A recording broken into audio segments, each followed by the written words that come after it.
السلام علیکم ورحمۃ اللہ وبرکاتہ۔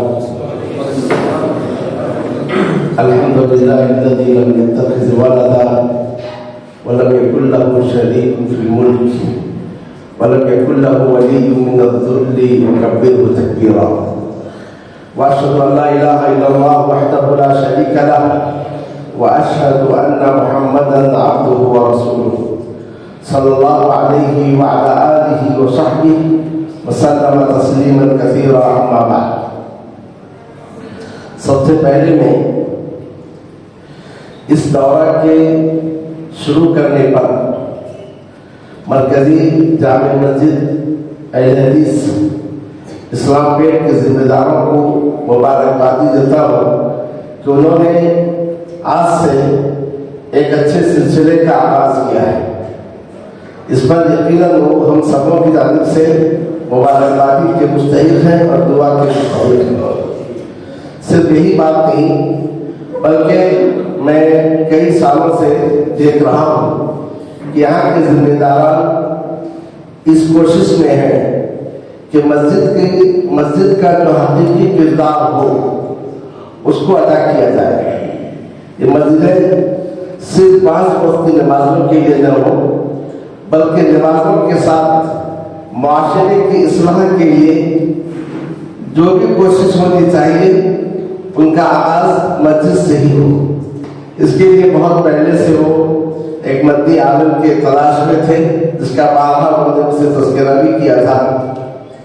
الحمدللہ انسان جب کسی چیز کا ارادہ کر لیتا ہے، عزم کر لیتا ہے اور اس میں اخلاص ہو تو اللہ تعالیٰ اس کے اس عزم کو پورا بھی کر دیتا ہے۔ ابھی چند روز پہلے اسی مسجد سے کوئی 13 یا 14 طالبات شریف ڈپلوما کی صدر کے ساتھ فارغ ہوئی ہیں، اور میں نے یہ بھی سنا ہے کہ یہاں سبائی اور مسائی مکتب کا بھی اجرا ہونے والا ہے، اجرا ہو چکا ہے۔ گویا اس طریقے سے یہ مسجد میں ہمارا جہدی کوشش ہو رہی ہے تاکہ مسجد کا جو اصل کردار ہو اس کو بحال کیا جائے۔ یقیناً اسلامی معاشرے میں مساجد کی جو اہمیت ہے وہ ریڑھ کی ہڈی کی حیثیت ہے۔ اگر مساجد کے دروازے بند رکھے جائیں اور مساجد کو معاشرے سے الگ کر دیا جائے تو پھر مساجد اپنے کردار کو ادا نہیں کر سکتے۔ تو آج جو انحراف معاشرے میں پھیلا ہوا ہے اور جو بے روی اور بے دینی پھیلی ہوئی ہے، اس کی وجہ یہ ہے کہ مسجدوں سے ہمارا رشتہ کمزور سے کمزور ہوتا جا رہا ہے۔ تب کہ حدیث شریف میں مسجد کی اس کی اہمیت کو اجاگر کرتے ہوئے فرمایا گیا کہ وہ 7 افراد جنہیں اللہ عز و جل جب قیامت کے روز اپنے سائے میں جگہ دیں گے، ان میں سے ایک وہ ہے وَرَجُلٌ قَلْبُهُ مُعَلَّقٌ بِالْمَسَاجِدِ، اور ایک شخص وہ ہوگا جس کا دل مسجد میں لٹکا ہوا ہوگا۔ اور دوسرے حدیث میں ہے جو صبح یا شام مسجد کی جانب آئے اللہ عز و جل اس کے لیے جنت میں ضیافت کا انتظام کرتے ہیں۔ تو ضرورت ہے اس بات کی کہ صرف یہی ایک مسجد نہیں بلکہ ہمارے جتنی مساجد ہیں ان مساجد کے کردار کو بحال کیا جائے اور ان مساجد کے ذریعے معاشرے کی اصلاح کی کوشش کی جائے۔ اللہ رب العالمین سے میری دعا ہے کہ اللہ عز و جل ان کوششوں کو قبول فرمائے اور ان کوششوں میں اخلاص پیدا کرے، کیونکہ اگر اخلاص نہ ہو، ریاکاری کے لیے، سمعت کے لیے، شہرت کے لیے ہم کسی کام کو انجام دیں تو اس کام سے برکت بھی ختم ہو جاتی ہے اور اس کے دیر پا اثرات بھی نہیں ہوتے۔ تو پہلی اور بنیادی شرط یہ ہے کہ آپ وہ بھی کام کریں، اور خاص طور سے جو دینی کام ہے اس کے لیے اخلاص بنیادی شرط ہے۔ اخلاص کا مطلب کیا ہے؟ اخلاص کا مطلب یہ ہے کہ آپ جو کام کر رہے ہیں اس میں اللہ کی رضا مقصود ہو، اللہ کی رضا کہ اللہ تعالیٰ خوش ہو جائے، اس چیز کو آپ مد نظر رکھیں۔ تو گویا جو پڑھنے کے لیے آ رہے ہیں اور جو پڑھانے والے ہیں اور جو مسجد کے ذمہ داران جو کورس کا انتظام کیا ہے، سبھی کے لیے یہ مطلوب ہے کہ وہ اخلاص کو سامنے رکھیں۔ اخلاص کا بڑا فائدہ یہ ہوتا ہے، یہ تو اخلاص سے برکت ہوتی ہے، اخلاص وجہ سے کام کم و اجر زیادہ ملتا ہے، لیکن اخلاص کا ایک بڑا فائدہ یہ ہے، اگر آپ اخلاص کے ساتھ کوئی کام کرتے ہیں تو آپ نتائج کو نہیں دیکھتے ہیں، کیونکہ آپ نے جس کے لیے کام کیا ہے وہ آپ سے راضی ہو جائے گا، وَرَسُولُ اللَّهِ۔ تو گویا آپ اس کی خوشی کو سامنے رکھتے ہوئے اس کے چہرے کے خاطر آپ کام کیجیے تو آپ کامیاب ہیں۔ ہمارے اسلاف اخلاص کی اپنی زندگی میں کس قدر اہمیت دیتے تھے، اس واقعے سے اس کا اندازہ لگائیے کہ سبق میں ایک بڑے عالم گزرے ہیں جن کا نام ہے ابن رجب۔ ان کی بڑی بڑی کتابیں ہیں اور عام طور سے جو واعظین ہوتے ہیں ان کی کتابوں کو جانب رجوع بھی کرتے ہیں اور احادیث کی شرح بھی ہے۔ تو ان کے بارے میں آتا ہے کہ وہ اپنے شاگردوں کے سامنے ایک مسئلے پر خوب بحث کی، وہ ایک دینی مسئلہ تھا، اس مسئلے پر ہر ناحیے سے انہوں نے گفتگو کی۔ اس کے بعد اس شہر کے کسی بڑے قاضی کے پاس شیخ کو بھی جانا پڑا اور اس مجلس میں شیخ کے شاگرد بھی تھے اور اس مجلس میں پھر وہی مسئلہ اٹھا۔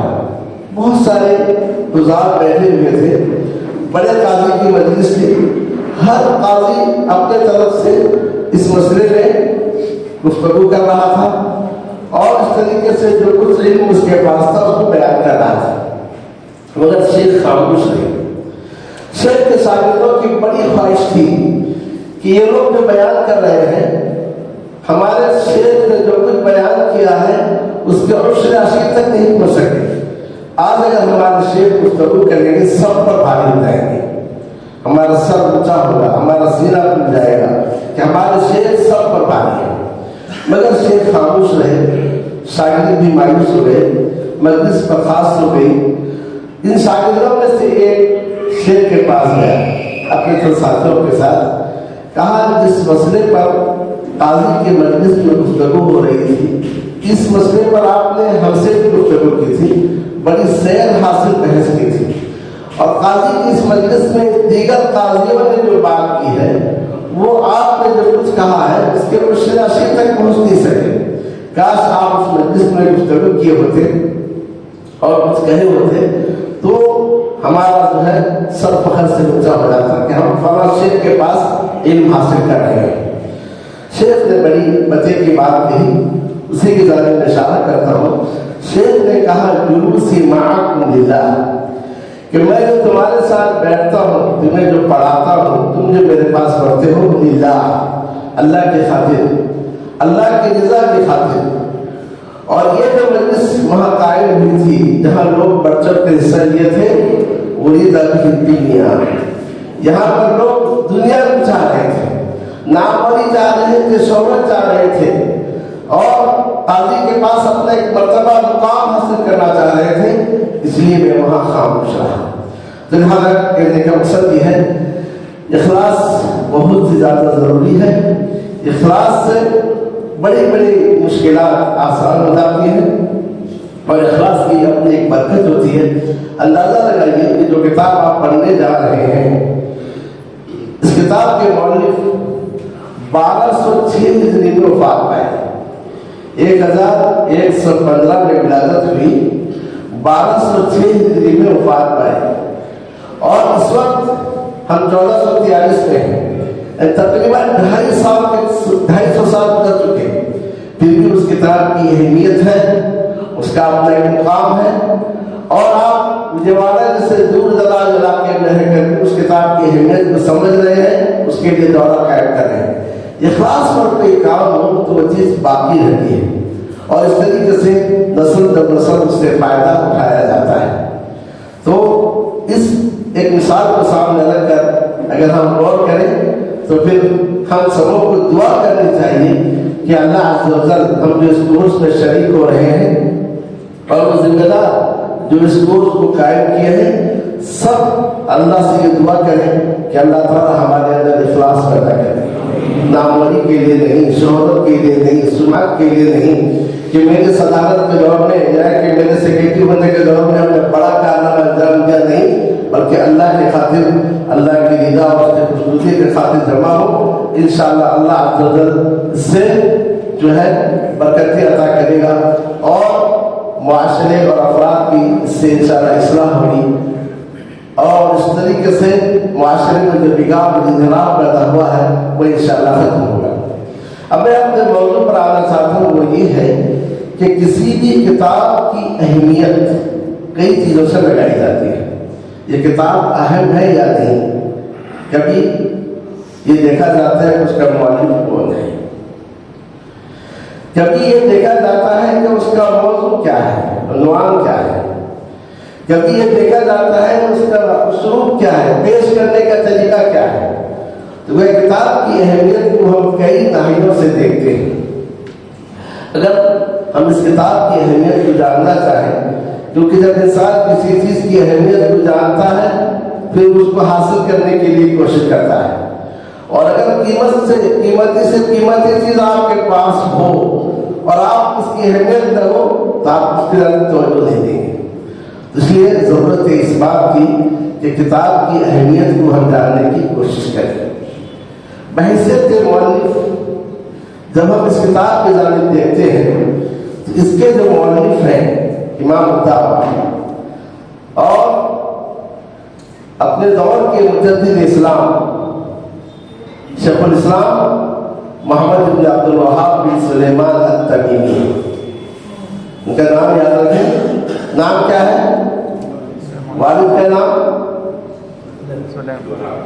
دادا کا نام محمد بن عبد الوہاب بن سلیمان التمیمی۔ پہلے آئیے ہم التمیمی پر گفتگو کرتے ہیں۔ میں نے تمیمی اس لیے ذکر کیا کیونکہ قبیلہ بنی تمیم کی حدیث میں بڑی فضیلت واضح ہے۔ ابو ہریرہ رضی اللہ تعالیٰ عنہ فرماتے ہیں، میں 3 چیزوں کی وجہ سے قبیلہ بنی تمیم سے محبت کرتا ہوں۔ ان 3 چیزوں میں سے ایک کا یہ ذکر کرتے ہیں کہ نبی صلی اللہ علیہ وسلم نے فرمایا، میری امت میں دجال پر سب سے زیادہ بھاری قبیلہ بنی تمیم کے لوگ ہوں گے، یعنی دجال پر بھاری ہوں گے اور ان کا وجود دجال پر شاد گزرے گا۔ اور اس حدیث میں ایک اور بات ذکر کرتے ہیں کہ نبی صلی اللہ علیہ وسلم کے پاس صدقات آئے، زکوٰۃ نظر آئے، آپ نے کہا یہ میری قوم کے صدقات ہیں، یہ میری قوم کے زکوٰۃ ہیں۔ ام المؤمنین عائشہ رضی اللہ تعالیٰ عنہ کے پاس ایک لونڈی تھی قبیلہ بنی تمیم کی، آپ صلی اللہ علیہ وسلم فرمایا کہ عتیقیہ سے آزاد کر دو فإنها من ولد اسماعیل، کیونکہ وہ اسماعیل علیہ السلام کی اولاد سے۔ تو میرا نسب بیان کرنے سے مقصد یہ تھا کہ آپ اندازہ لگائیں کہ کیسی عظیم شخصیت ہے جو اس کتاب کے مؤلف ہے۔ اب اگر یہ دیکھنا چاہیں کہ ان کا خاندانی بیک گراؤنڈ کیسا ہے، کبھی کسی کی قیمت کا اندازہ لگاتے ہیں اس خاندان کے حوالے سے۔ ان کے والد کا نام عبد الوہاب، دادا کا نام سلیمان۔ دادا سلیمان اپنے اہل کے قاضی تھے، مفتی تھے، ان کا گھر کتابوں سے بھرا ہوا تھا، علماء رجوع کرتے تھے، مسائل کے لیے جدیدہ تھے۔ والد جو عبد الوہاب تھے وہ بھی بڑے فقیہ تھے، قاضی تھے۔ ان کے چچا تھے ابراہیم، وہ بھی فقیہ تھے اور قاضی تھے۔ تو وہ علمی اور دینی ماحول میں ان کی پرورش ہوئی۔ بچپن سے ہی بڑے تیز تھے اور ذہین تھے، حافظہ بہت قوی تھا۔ اپنے چچا سے بھی علم حاصل کیا، والد سے بھی علم حاصل کیا، اپنے علاقے کے علماء سے بھی علم حاصل کیا۔ ان کے والد یہ کہتے ہیں، اس پر غور کیجیے، والد یہ کہتے ہیں لقد استفدت من ولدی محمد۔ کوئی استاذ اپنے شاگرد کے تعلق سے کہے کہ میں نے اپنے شاگرد سے استفادہ کیا، بہت بڑی بات ہے۔ ان کے والد کہتے ہیں کہ میں نے اپنے لڑکے محمد سے استفادہ کیا، اس میں فی فوائد الاحکام، احکام کے فوائد میں نے اپنے لڑکے محمد سے استفادہ کیا۔ بہت بڑے عالم تھے، والد تھے اور قاضی بھی تھے، لیکن کہتے ہیں کہ میں نے اپنے لڑکے محمد سے استفادہ کیا ہے۔ کیونکہ شاگرد جب بحث کرتا ہے، مناقشہ کرتا ہے، سوال کرتا ہے تو اس سے استاد بھی فائدہ اٹھاتا ہے۔ یہاں میں آپ لوگوں سے یہ کہنا چاہتا ہوں، صرف سننے کی حد تک مت بیٹھے، بلکہ آپ جو چیز سمجھ میں جائے پوچھیے، ذہن میں سوالات ہیں اس کو پوچھیے، بلکہ آپ پڑھنے سے پہلے، استاد کے پڑھانے سے پہلے پڑھ کر آئیے، تاکہ آپ کے ذہن میں جو اشکالات ہوں آپ ان کے سامنے پیش کر سکیں۔ تو اس طریقے سے استاد کبھی اپنے شاگردوں سے بھی استفادہ کرتا ہے اور فائدہ اٹھاتا ہے۔ اس سے آپ اندازہ لگا لیے ہوں گے کہ اس کتاب میں جو مؤلف ہے شیخ الاسلام محمد بن عبد الوہاب رحمہ اللہ کے قبیلے کے لحاظ سے بھی ان کی عظمت اور اس طریقے سے خاندانی لحاظ سے بھی آپ نے دیکھا ہوگا کیسے علمی گھرانے سے ان کا تعلق ہے۔ اور دوسری بات ہے کہ 10 سال کی عمر کو پہنچے ہی نہیں تھے کہ قرآن مجید انہوں نے حفظ کر لیا تھا۔ پہلے زمانے میں سب سے پہلے توجہ دی جاتی تھی قرآن مجید کی ذات، تو 10 سال سے پہلے ہی قرآن مجید انہوں نے حفظ کر لیا تھا۔ پھر مختلف علوم میں انہوں نے دسترس حاصل کی۔ اب اس پر اکتفا نہیں کیا بلکہ مکہ گئے، وہاں کے علماء سے استفادہ کیا، مدینہ گئے، وہاں کے علماء سے استفادہ کیا، بصرہ گئے، عراق کا علاقہ بصرہ ہے، وہاں کے علماء سے استفادہ کیا، احسا گئے، وہاں کے علماء سے استفادہ کیا، اور اس طریقے سے شام جانا چاہ رہے تھے لیکن راستے میں ڈاکوؤں نے ان کے سامان کو لوٹ لیا۔ اس قسم کا کوئی واقعہ پیش آیا جس کی وجہ سے شام نہیں جا سکے۔ ابھی اپنی عمر کے 25ویں مرحلے میں تھے جبکہ بصرہ میں علم حاصل کر رہے تھے، تو بصرہ میں انہوں نے بڑی بدعات دیکھی، شرک کے مظاہر دیکھے، اور علماء کو دیکھا کہ علماء بھی مداہنت اختیار کی ہوئی، علماء میں بھی بگاڑ ہے۔ اس طریقے سے ان مذاہب پر انکار کرنے لگے، علماء پر بھی نکیر کرنے لگے، وہاں کے لوگ مخالف ہو گئے۔ اب اس کے بعد بصرہ سے لوٹ کر حلملہ ایک جگہ ہے وہاں آئے جہاں ان کے والد قاضی تھے، پھر اپنے والد سے بھی علم حاصل کیے اور دعوت کام شروع کیا۔ اب اس کے بعد اپنا شہر وعیدہ کو واپس آئے، تو وعیدہ کا جو حاکم تھا بن معمر یا معمر، اس نے پہلے تو آپ کا اچھا استقبال کیا، پذیرائی کی، لیکن بعد میں ہوا ایسا کہ احسا کے حاکم نے وعیدہ کے حاکم کو دھمکی دی کہ اس شخص کے ساتھ اگر یہ آئے اور لگے تو میں جو ہے تم پر حملہ کر دوں گا، یا کہ تم جو کوئی مدد میں بھیجتا ہوں وہ روک لوں گا۔ ہوا یہ کہ شیخ الاسلام جو ہے قبروں کے خلاف، مشاہد جو مزارات کے خلاف مطلب شروع کیے تھے، بدعات کا جو ہے اعلان نکیر کرتے تھے، تو اس سے جو حکام کو خطرہ لاحق ہو گیا۔ اب وعیدہ کے حاکم نے کہا کہ اب میں تم کو اپنے یہاں رکھ نہیں سکتا کیونکہ مجھے اپنی حکومت کو خطرہ ہے۔ انہوں نے سمجھا کہ یہ اللہ کا دین ہے، یہ توحید ہے، اللہ کی مدد میں آئے گی، لہذا اس پر جم کے رہو۔ مگر انہوں نے کہا کہ مجھے اپنی حکومت کا خطرہ ہے، آپ یہاں سے نکل جائیے۔ اب اندازہ لگائیے کہ بغیر کسی اس کے جو ہے وعیدہ جو اپنا شہر تھا وہاں سے نکل جاتے ہیں۔ نکلتے ہوئے جاتی ہے درعیہ، مورخین نے لکھا ہے جب وعیدہ سے نکلے، سخت گرمی کا وقت تھا، تو ہاتھ میں ایک پنکھا لیے ہوئے تھے، پنکھا چل رہے تھے، اور جب پیدل آئے درعیہ پہنچ کر اس کے یہاں قیام کیے تو انہوں نے اپنے لیے خطرہ سمجھا، کیونکہ شیخ کے تعلق سے شہرت ہو چکی تھی، قبروں کے خلاف اور اس طریقے سے مزارات کے خلاف، بدعات کے خلاف گفتگو کرتے ہیں، حکام بھی مخالف ہو رہے ہیں، تو انہوں نے اپنے لیے خطرہ سمجھا، تو پریشان ہو گئے کہ کیسے میں اس شخص کو اپنے گھر میں جگہ دوں، ایسا نہ ہو کہ یہاں کا حاکم بھی میرے مخالف ہو جائے۔ انہوں نے انہیں سمجھایا دیکھو یہ اللہ کا دین ہے، یہ توحید ہے، لہذا اللہ کی مدد ضرور آئے گی، تو آپ گھبراؤ مت۔ اسی دوران کچھ لوگ جو وہاں شیخ کے پاس پہنچے، علم حاصل کیے، انہوں نے کوشش یہ کی کہ کسی طریقے سے وہاں کا جو حاکم ہے اس تک پہنچا جائے اور شیخ کا تعارف کرایا جائے۔ تو اس کے لیے انہوں نے اس حاکم کی بیوی تک رابطہ کیا۔ حاکم کا نام ہے محمد بن سعود، جن کے نام سے سعودی حکومت ہے۔ تو ان کی جو بیوی تھی، بیوی تک پہنچے اور بیوی تک جو ہے سارے کے سارے شیخ کی دعوت کو پہنچایا، اور اس طریقے سے محمد بن سعود کے جو بھائی تھے وہ بھی آپ کی دعوت سے متاثر ہو گئے تھے۔ تو محمد بن امیر محمد بن سعود کی بیوی نے اپنے شوہر سے کہا اللہ تعالیٰ نے آپ کے پاس غنیمت بھی بھیجا ہے، اللہ تعالیٰ آپ کے پاس غنیمت بھی بھیجا ہے، تو لہذا اسے قبول کر لو۔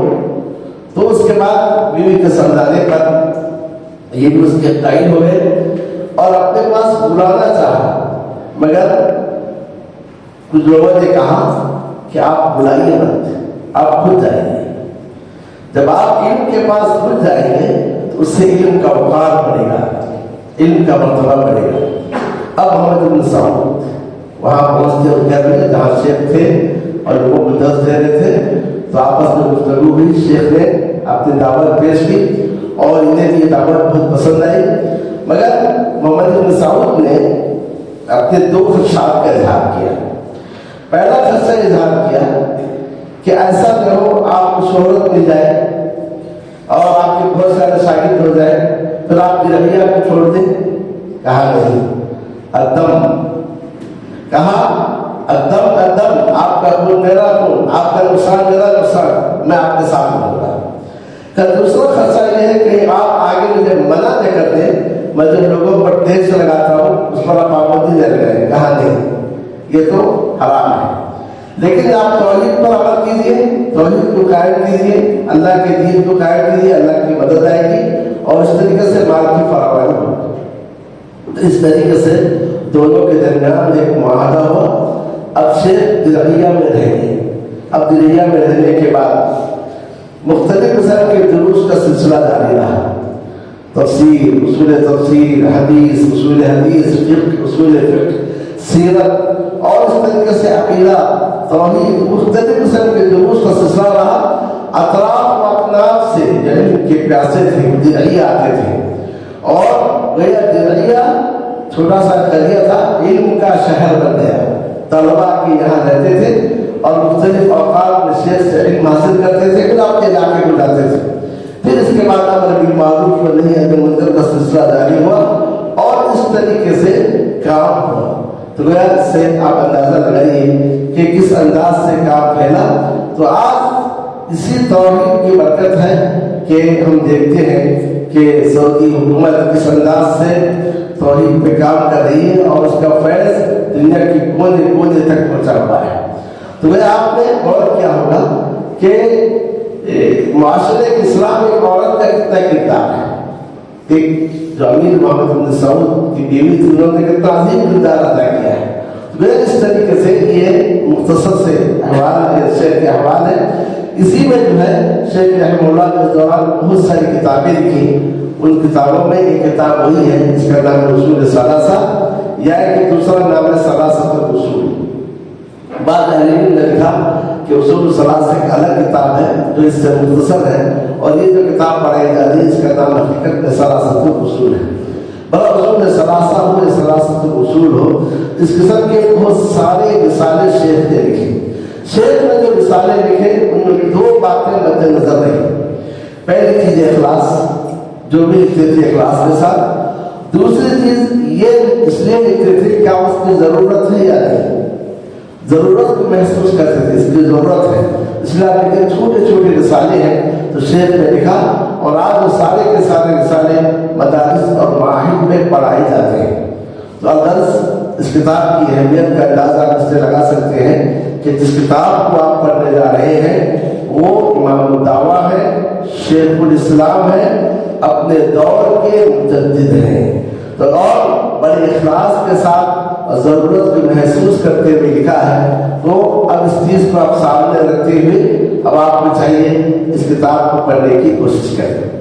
اور اسی کے ساتھ میں جہاں تک کتاب کی بات ہے، اس کتاب کے تعلق سے بات میں بتا دوں کہ جیسا کہ ابھی آپ نے سنا کہ عرب ممالک میں سب سے پہلے ہی کتاب پڑھائی جاتی ہے، بلکہ اس کو زبانی یاد کرایا جاتا ہے اور اس پر مسابقے بھی رکھے جاتے ہیں، متن یاد کراتے مسابقے رکھے جاتے ہیں۔ تو اس سے اندازہ لگا سکتے ہیں کتاب اس قدر اہم ہے۔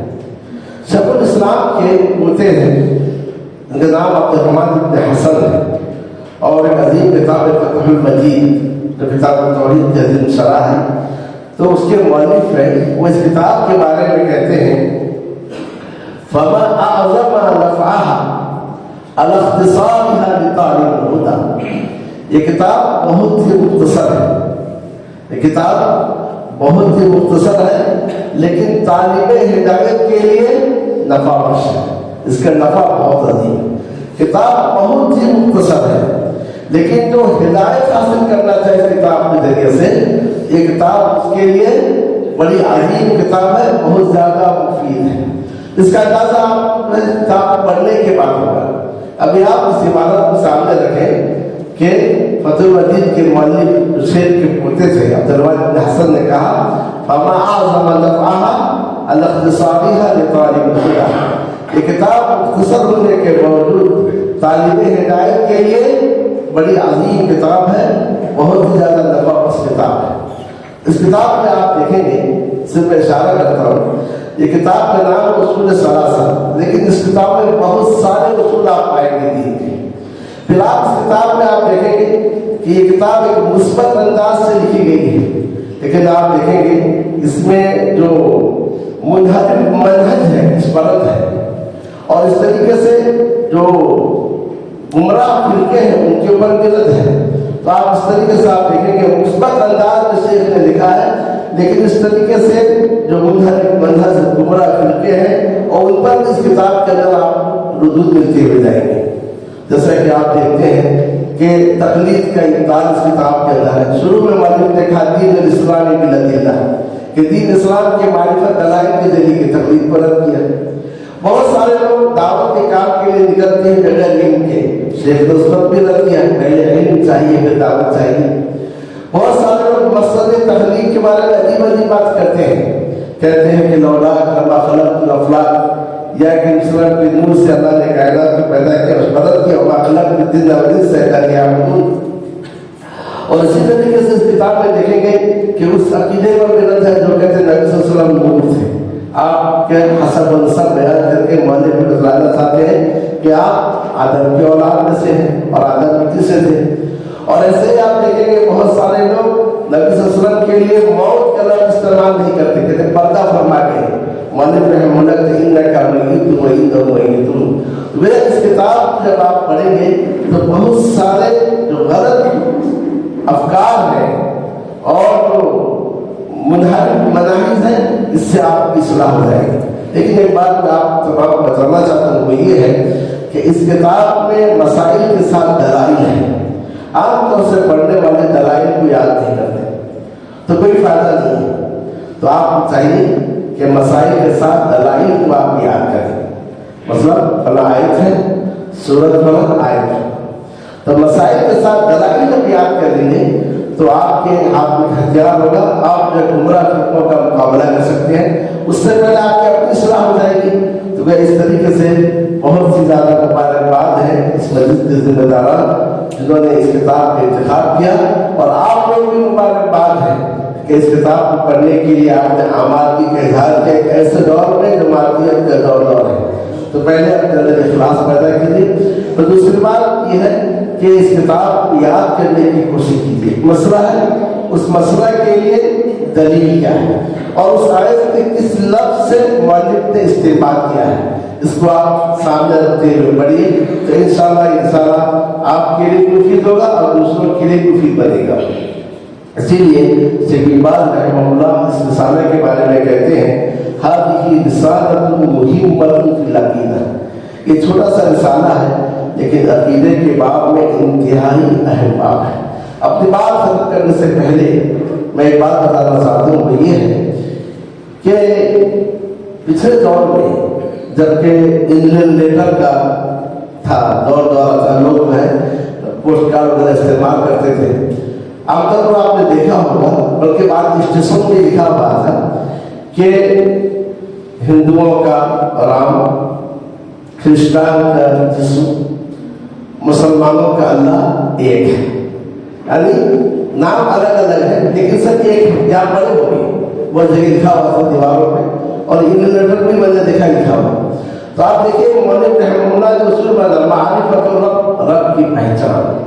جب آپ رب کی پہچان حاصل ہو جائے گی تب آپ سمجھیں گے نہیں یسوع عیسیٰ علیہ السلام الگ ہے اور آپ الگ ہے اور اللہ عز و جل کی ذات ہی الگ ہے. کہ اس قسم کے جو جو افکار پیدا کرتے ہیں رام رحیم ایک ہے، اس سارے کے سارے چیزوں کے رد آپ کس سے ہوگا؟ معرفت رب سے۔ بھیا رب کی معرفت کس قدر ضروری ہے اندازہ لگائے۔ اگر رب کی معرفت حاصل نہ ہو تو آپ کبھی جو ہے سورج کی عبادت کریں گے، تو کبھی چاند کی عبادت کریں گے، کبھی درخت کی عبادت کریں گے، کبھی پتھر کی عبادت کریں گے۔ تو لہٰذا ضرورت ہے اس بات کی کہ رب کی معرفت حاصل ہو۔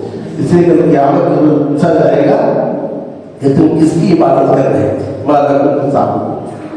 اور اس طریقے سے دوسری بات یہ ہے رسول کی معرفت ضروری ہے۔ رسول کی معرفت نہ ہونے کی وجہ سے آج ہمارے معاشرے میں جب مسائل آتے ہیں، کوئی کہے گا ہمارے بڑا بزرگ نے کہا ہے، کوئی کہتا ہے ہمارا بڑا رسول، کوئی کہتا ہے کہ ہمارے بڑوں نے کہا ہے، کوئی کہتا ہے بڑا امام نے کیا کہا ہے۔ لیکن جب رسول کی معرفت حاصل ہوتا ہے کہ رسول کون ہے، تو پھر اس طریقے سے آپ ہر قسم کے بدعات سے اور گمراہیوں سے بچیں۔ اس لیے جب اسلام نے اس کتاب میں ان دو اصول کو خاص بیان کیا کہ رب کی معرفت ہو تاکہ آپ اس کی عبادت کر سکیں، رسول کی معرفت ہو تاکہ اس کے بتائے ہوئے طریقے سے اللہ کی عبادت کریں، اور اس کے بعد دین کی معرفت۔ اس دنیا میں بہت سارے ادیان پائے جاتے ہیں، سچا دین کون سا ہے؟ تو یہ وہ ساری کی ساری باتیں ہیں جو اس کتاب میں بیان کی گئی ہیں، بہت ہی بنیادی باتیں ہیں۔ یہ وہ سوالات ہیں جو خبر میں بھی کیے جائیں گے، اور یہی وہ سوالات ہیں جو کل قیامت کے روز میدان محشر میں بھی کیے جائیں گے۔ اس لیے آپ تمام مبارکباد ہے کہ اس کتاب کے لیے آپ نے اپنا نام لکھوایا ہے۔ ایسا تو ہوتا ہے کہ پہلا درس آپ کو اچھا لگے، بعد میں پھر گزار کیا جائے، پھر آپ چھوڑ دیں، ایسا مت کیجیے۔ یہ آپ نے ایک عہد کیا ہے، یہ جو فارم آپ نے بھرا ہے حقیقت ایک معاہدہ ہے۔ تو وَأَوْفُوا بِعَهْدِ اللَّهِ، معاہدہ کو مکمل کرنی چاہیے، اس کے تعلق سے پوچھا جائے گا۔ تو گویا کل میرے خیال میں 4 یا 5 یا کہ 8-10 میں کتاب ختم ہو جائے گی، تو اس وقت تک آپ صبر سے رہیں۔ اس لیے مولوی نے شروع ہی میں کہا کہ صبر کی بھی ضرورت ہے، تو آپ صبر سے رہیں۔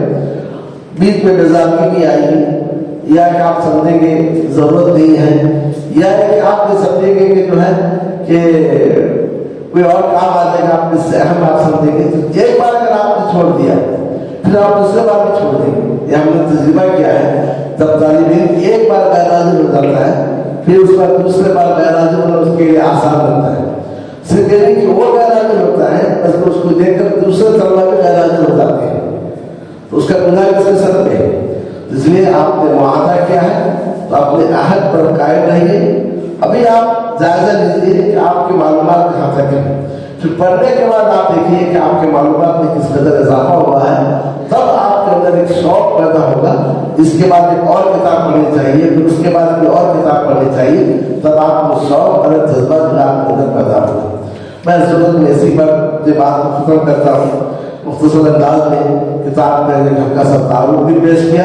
مقصد صرف یہ ہے کہ آپ کے جذبات جو ابھارا جائے کہ آپ ایک اہم کام کے لیے آگے بڑھے ہیں۔ اللہ رب العالمین سے میری دعا ہے کہ اللہ تعالیٰ آپ تمام کو اس کے توفیق سے نوازے، اور کورس کے ختم ہونے تک آپ تمام لوگ اس کتاب سے جڑے رہیں، یہ ہماری خواہش ہے اور گزارش ہے۔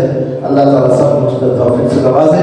صلی اللہ تعالیٰ علیہ وسلم کریم وعلی آلہ وصحبہ اجمعین۔